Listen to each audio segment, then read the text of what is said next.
قرآن میں 20ویں پارے کی شروع کی آیتیں پڑھو گے آپ کا یقین تازہ ہو جائے گا۔ راستے کیسے بنتے ہیں یہ بھی کوئی علم نہیں تھا پہلے، لوگ ستارے دیکھتے تھے اور چلتے جاتے تھے۔ یا آج جو روڈ بنے ہوئے ہیں اس کی ایجاد ہی سیدنا عمر فاروق نے کی ہے رضی اللہ تعالیٰ، کہ عام ایک راستہ ہونا چاہیے، ہائی وے ہونا چاہیے، اس کو پکا بنانا چاہیے کہ لوگ اسی سے گزریں۔ آج آپ کو راستے اتنے بنے ہوئے ہیں اس لیے کوئی تارا نہیں دیکھتا، صرف سامنے دیکھتے ہیں۔ اب تارے دیکھیں گے تو پھر بڑا مسئلہ ہو جائے گا۔ اس زمانے میں تارے دیکھ کر کے چلتے تھے۔ عزیزان گرامی، یورپ کا حال اس زمانے میں یہ تھا کہ نالج نام کی کوئی چیز نہیں تھی۔ وہ لوگ انت وشواس، جیسے آج بھی ہمارے ہاں کچھ لوگوں میں موجود ہے، اندھا یقین، ان چیزوں پر بہت عمل کرتے تھے۔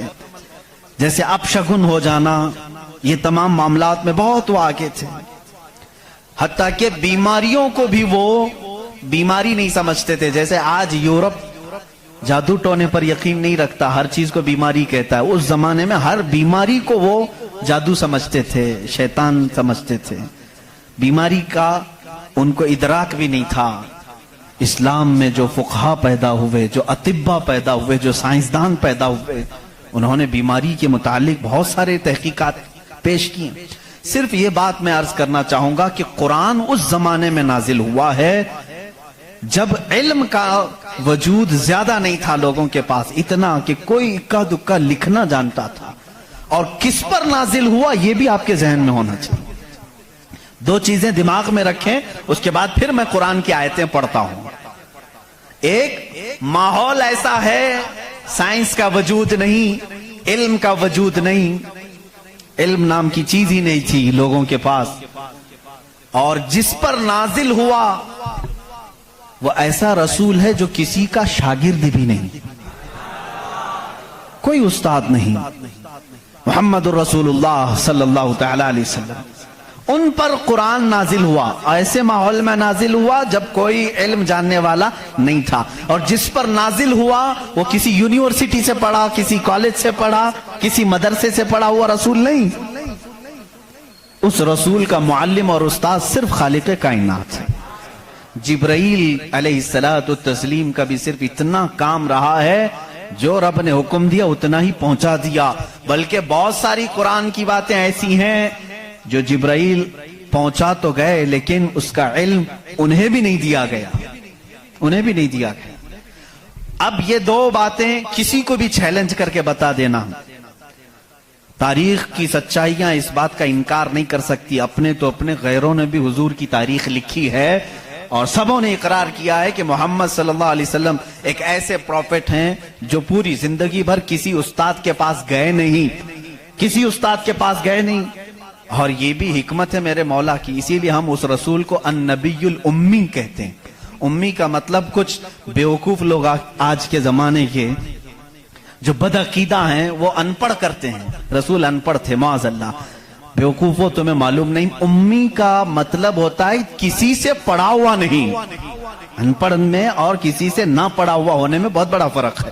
یہ دو باتیں ذہن میں رکھو، قرآن کس ماحول میں نازل ہوا اور جس پر نازل ہوا وہ کسی کا شاگرد نہیں۔ اب اس کی باتیں جب ہم بیان کرتے ہیں سائنسدانوں کی آنکھیں پھٹی کی پھٹی رہ جاتی ہیں۔ وہ قرآن بیان کر رہا ہے ان فی خلق السماوات والارض لآیات لأولی الالباب، بے شک یہ زمین کی پیدائش میں، آسمانوں کی پیدائش میں بڑی میری نشانیاں ہیں۔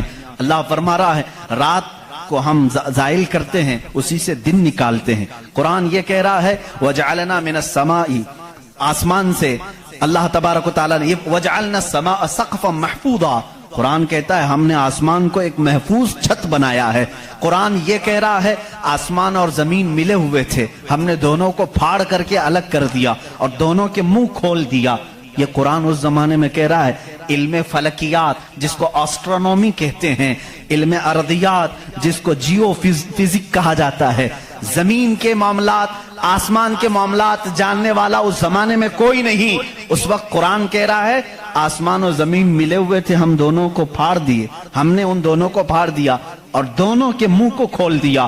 اب کا سائنس کہتا ہے زمین و آسمان کو دیکھنے کے بعد ایسا لگتا ہے کہ یہ گیلیکسی میں ملا ہوا ایک سیارہ تھا اور یہ پھر زمانے کے بدلتے بدلتے آسمان الگ ہو گیا، زمین الگ ہو گئی۔ اب کا سائنس یہ کہتا ہے، اور پھر یہ بند نہیں ہے جیسے ہماری چھت بند ہے، اوپر سے پانی ڈالو تو نیچے کچھ نہیں آئے گا، نیچے کے فرشی بھی بند ہے، نیچے زمین سے کوئی چیز یہاں مسجد میں نہیں نکلے گی۔ سائنس اب یہ کہہ رہا ہے آسمان میں جگہ جگہ سوراخ ہیں، منہ کھلا ہوا ہے، زمین میں بھی جگہ جگہ سوراخ ہیں، دکھنے والے نہیں، یہ کھلا ہوا ہے۔ اس کا مطلب میں بھی سمجھ نہیں پایا تھا، آسمان کھلا ہوا ہے، زمین کھلا ہوا، منہ کھلا ہوا ہے، کیا مطلب؟ کہا کہ اللہ تعالیٰ جب چاہے آسمانوں پر پانی ڈالے تو اپنا منہ کھولتا ہے، بارش برستی ہے، اور زمین کا منہ کھلا ہے، اس کا مطلب یہ ہے تم جہاں پر بھی جتنی گہرائی میں بھی زمین کے بیج ڈالو، اس کا منہ کھلا ہے، وہ سینہ پھاڑ کر باہر آتا ہے۔ اگر زمین بند ہوتی تو کوئی چیز زمین سے باہر نہیں نکلتی، زمین سے کوئی چیز باہر نکلتی ہے، اس کا مطلب ہے کہ ان کے منہ کھلے ہوئے ہیں۔ سائنس نے اب بھی کہا کہ آسمان کا منہ کھلا ہوا ہے، زمین کا منہ کھلا ہوا ہے۔ قرآن کس ماحول میں نازل ہوا ہے جب سائنس کا وجود نہیں؟ ہاں اگر تم یہ کہتے شاید محمد صلی اللہ تعالی علیہ وسلم بہت بڑے کسی سائنسدان کے شاگرد ہوں گے تو تمہارے تاریخ لکھنے والے ہی تمہارے چہرے پر زناٹے دار تھپڑ ماریں گے، اس لیے کہ وہ رسول اپنی 63 سالہ زندگی میں کبھی کسی کے شاگرد نہیں ہوئے، حتیٰ کہ سید الملائکہ کے بھی وہ شاگرد نہیں ہوئے۔ قرآن یہی کہہ رہا ہے زمین کی پیدائش میں، آسمان کی پیدائش میں میری نشانیاں ہیں۔ عزیزان گرامی، اب میں وہ نشانیاں گناؤں بہت طویل وقت درکار ہے۔ کبھی آپ نے محسوس کیا کہ آسمان اللہ کی نشانی ہے؟ اللہ کی نشانی ہے۔ دیکھیں یہاں سب سے بڑی بات، قرآن میں کئی جگہوں پر یہ بات آئی ہے، افلا تتدبرون، افلا یتدبرون، افلا تعقلون، افلا تتفکرون۔ اس کا مطلب ہوتا ہے کیوں تم غور و فکر نہیں کرتے، کیوں تم سوچتے نہیں، کیوں تم تحقیق نہیں کرتے، ریسرچ نہیں کرتے؟ رب تعالیٰ بار بار یہ فرما رہا ہے۔ یہ کس کے لیے ہے؟ میں ان لوگوں کے لیے کہتا ہوں جو ایک خدا کو چھوڑ کر کروڑوں کے سامنے جھک رہے ہیں۔ میں ان سے کہتا ہوں تم سوچتے کیوں نہیں؟ کون ہے تمہیں پیدا کیا ہے؟ کون ہے جو تمہیں بنایا ہے؟ قرآن دعوت دے رہا ہے ان کو سوچنے کی۔ میرا یقین یہ کہتا ہے جو بھی انسان اس کائنات میں ہے، اللہ نے اسے اتنی عقل ضرور عطا کی ہے کہ اگر وہ سوچنے پر آ جائے تو اپنے رب تک ضرور پہنچے گا۔ اگر وہ غور و فکر کرنے پر آ جائے تو جھوٹے خداؤں کو چھوڑ دے گا۔ ایک صحابی ہیں، حضور صلی اللہ تعالی علیہ وسلم پر ایمان لانے کے بعد وہ کہتے ہیں حضور ایام جہالت میں ہمارے سے 2 ایسے معاملات ہوئے، ایک واقعہ یاد کرتا ہوں تو رونا آتا ہے اور ایک واقعہ یاد کرتا ہوں تو ہنسی آتی ہے۔ جہالت میں ہم کچھ ایسے کام کرتے تھے اسلام لانے سے پہلے کہ ایک واقعہ ایسا ہے کہ ہم رو پڑتے ہیں یاد آتی ہے تو، اور ایک واقعہ ایسا ہے کہ وہ یاد آتی ہے تو ہنس پڑتے ہیں۔ حضور نے پوچھا وہ دونوں کیا ہیں؟ انہوں نے کہا جہالت میں جب ہمارے گھر بیٹی پیدا ہوتی تو ہم اس کا گلا مروڑ کر دفن کر دیتے تھے۔ ہم نے اپنے ہاتھوں سے کئی بچیوں کو دفن کیا، وہ جب بھی یاد آتا ہے تو رو پڑتے ہیں، رونا آتا ہے۔ ہنسی کس بات پر آتی ہے؟ وہ کہتے ہیں ہم جب سفر پر نکلتے تھے تو ہمارے جو خدا ہوتے تھے ان کو آٹے کا بنا لیتے تھے، ہم ویسے تو مٹی کا بناتے ہیں اور پھر پانی میں ڈبوتے ہیں۔ ان کی ذریت آج بھی موجود ہے۔ عرب والوں میں اگر میں بیان کروں کہ ہاتھوں سے خدا بنائے جاتے ہیں تو انہیں یقین نہیں آتا، ہندوستان والوں کو بہت جلدی یقین آئے گا۔ تو وہ صحابی کہتے ہیں ہم آٹے کے بناتے تھے، ان کے جو خدا ہوتے تھے وہ آٹے کے بناتے تھے، کیونکہ مٹی کا پتھر کا اٹھا کر لے کر جانے میں بوجھل ہوتا تھا، وزن ہوتا تھا، اتنے بڑے خدا کو کہاں لے کر کے گھومتے رہے۔ وہ صحابی کہتے ہیں ہم آٹے کا بنا کر لے جاتے۔ پھر ہنسی کس بات پر آتی ہے؟ کہتے ہیں اگر سفر میں زیادہ بھوک لگتی کبھی اس کا ہاتھ توڑ کے کھا لیتے تھے، کبھی اس کا پیٹ کاٹ کے کھا لیتے تھے، کیونکہ آٹے ہی کا تھا۔ آج بھی لوگ کرتے ہیں، شکر کا بناتے ہیں۔ بہرحال تو وہ صحابی کہتے ہیں مجھے ایام جہالت کی یہ باتیں یاد آتی ہیں تو میں ہنس پڑتا ہوں۔ خیر میں اور تفصیل میں نہیں جاؤں گا۔ عزیزان گرامی، غور و فکر کرنے کی جس کے اندر عادت ہوگی وہ انت وشواس، صرف پھیلے ہوئے بے یقینی پر ایمان نہیں لائے گا۔ آج بھی بہت سارے ایسے نیوٹرل قسم کے لوگ ہیں جو مسلمان نہیں ہیں